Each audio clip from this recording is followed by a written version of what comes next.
Selamat pagi teman-teman semua dan Bu Fani. Kami dari kelompok kelenjar tiroid akan mempresentasikan hasil diskusi kami. Nama anggotanya ada Helena, Alucia, Isabel, Anastasia, Selma, dan Devista. Tapi pembahasan yang kita akan bahas yaitu ada yang pertama tentang kelenjar tiroid, yang kedua anatomi kelenjar tiroid, yang ketiga ada hormon-hormon yang dihasilkan kelenjar tiroid dan fungsinya, yang keempat ada proses sekresi hormon-hormon tiroid, yang kelima ada proses sintesis tiroid, dan yang keenam ada gangguan kelenjar tiroid.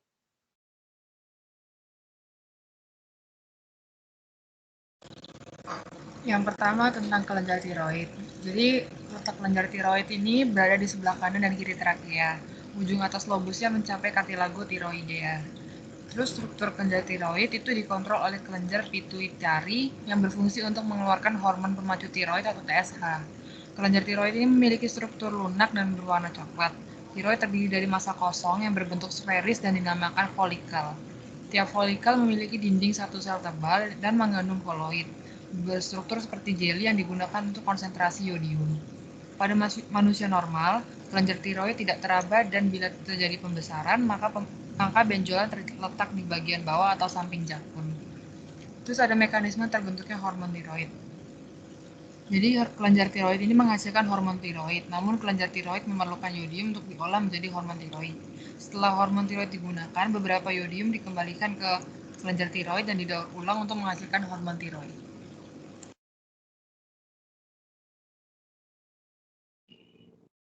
Kemudian anatomi kelenjar tiroid. Kelenjar tiroid ini berbentuk seperti kupu-kupu dan kelenjar ini terdiri dari dua lobus.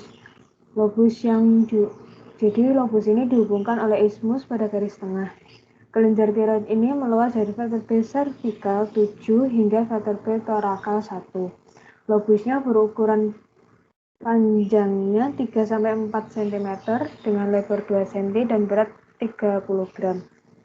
Kemudian fascia pretrakea mengelilingi kelenjar tiroid, sering disebut pelindung peritiroid.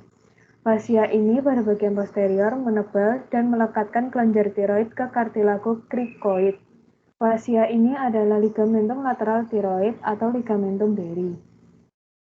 Kelenjar tiroid pada permukaan anteriornya berhubungan dengan permukaan dalam otot stemotiroid, otot stem hyoid, dan otot omohoid. Pada lateral kelenjar ini berhubungan dengan sulcum carotis atau arteri carotis interna, vena jugularis interna, dan nervus vagus. Pada posterior, lobus bagian superiornya berhubungan dengan laring dan laryngofaring. Pada media, berhubungan dengan trakea dan esofagus. Next.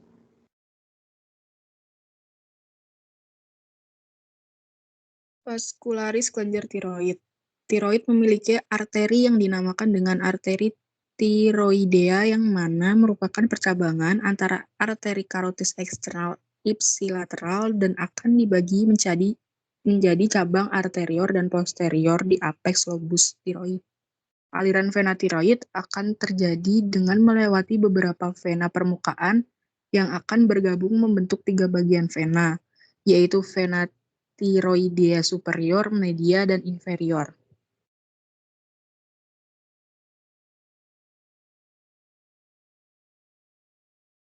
Persyarafan kelenjar tiroid (NLR) atau nervus laryngeus recurrens akan menginervasi semua otot intrinsik laring kecuali otot krikotiroid.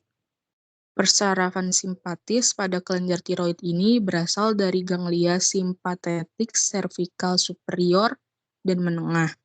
Serabut parasimpatis berasal dari saraf vagus dan akan mencapai kelenjar tiroid melalui cabang nervus laryngeus.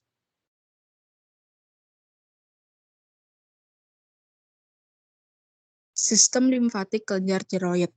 Kelenjar tiroid akan dikelilingi oleh suatu jaringan limfatik yang luas. Pembuluh limfatik intraglanduler akan menghubungkan kedua lobus tiroid melalui isthmus dan akan mengalirkan ke struktur pretiroid, dan kelenjar getah bening.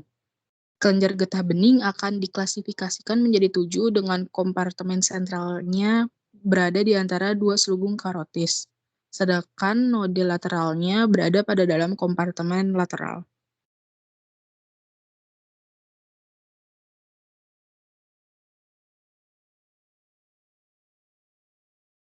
Kemudian kelenjar tiroid terdiri dari 2 jenis sel.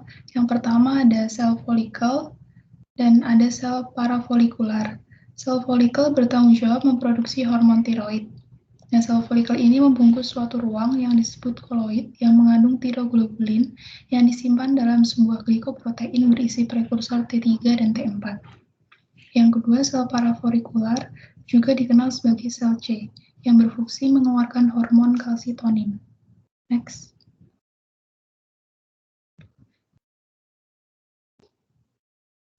Kemudian, kelenjar tiroid menghasilkan 2 hormon asam iodoamino yaitu hormon tiroksin atau T4 yang berfungsi mengatur metabolisme sel.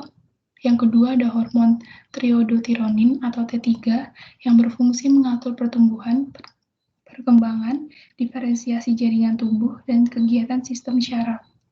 Kemudian ada hormon lain yang dihasilkan oleh sel-sel di antara folikel tiroid, yaitu ada hormon kalsitonin yang berfungsi menjaga keseimbangan kalsium dalam darah.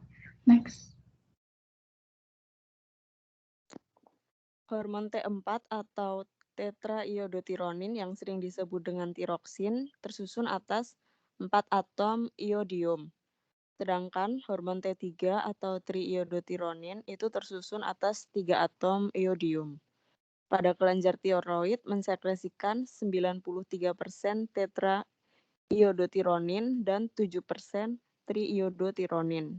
Next.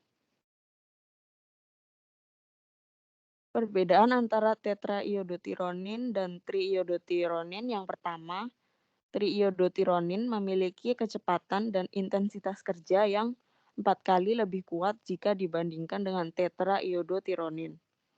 Yang kedua, jumlah triiodotironin jauh lebih sedikit dibandingkan dengan tetraiodotironin. Dan yang ketiga, keberadaan triiodotironin dalam darah jauh lebih sedikit dibandingkan tetraiodotironin. Next.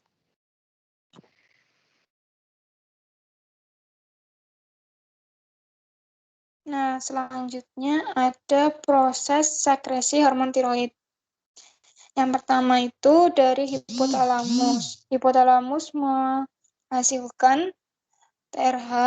Kemudian TRH ini merangsang hipofisis anterior untuk mengeluarkan TSH.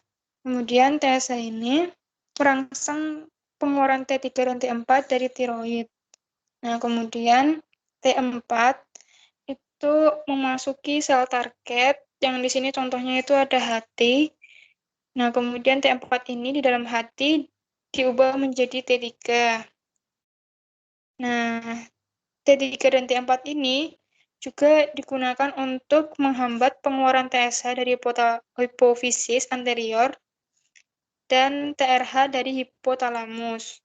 Nah, ini disebut umpan balik kadar hormon tiroid, agar semuanya itu seimbang. Next. Proses sintesis hormon tiroid. Jadi hormon yang berguna untuk proses sintesis dari tiroid adalah hormon TSH atau thyroid stimulating hormone. TSH akan merangsang semua proses dari sintesis hormon pada tiroid yang dilakukan oleh kelenjar tiroid, yang mana di dalamnya termasuk penyerapan iodida dari plasma, organifikasi iodida, dan membebaskan triiodotiroin. Selain itu, pada proses sintesis, hormon TSH akan membuat vaskularitas kelenjar tiroid akan meningkat karena adanya rangsangan pada hipertrofi dan hiperplasia sel asinus tiroid. Next.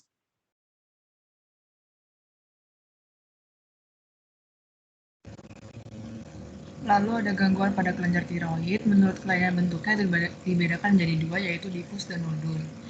Difus ini merupakan pembesaran yang merata di bagian kanan dan kiri kelenjar sama-sama membesar, dan juga disebut juga stroma difusa atau tiroid difus. Terus yang kedua ada nodul, itu pembesaran yang berbentuk benjolan menyerupai bola, bisa tunggal atau mononodosa dan banyak yang disebut multinodosa. Bisa padat atau cair berupa kista dan juga berupa tumor jinak atau ganas. Terus yang kedua ada menurut kelainan fungsinya yaitu dibedakan menjadi 3 yaitu hipotiroid, hipertiroid dan juga eutiroid. Jadi hipotiroid ini kondisi di mana kelenjar tiroid berkurang atau berhenti memproduksi hormon tiroid. Yang hipertiroid itu disebut juga trotosikosis. Itu di mana kelenjar tiroid kelebihan memproduksi hormon tiroid. Yang eutiroid itu keadaan di mana tiroid memiliki fungsi normal. Berikut daftar pustaka yang kami gunakan.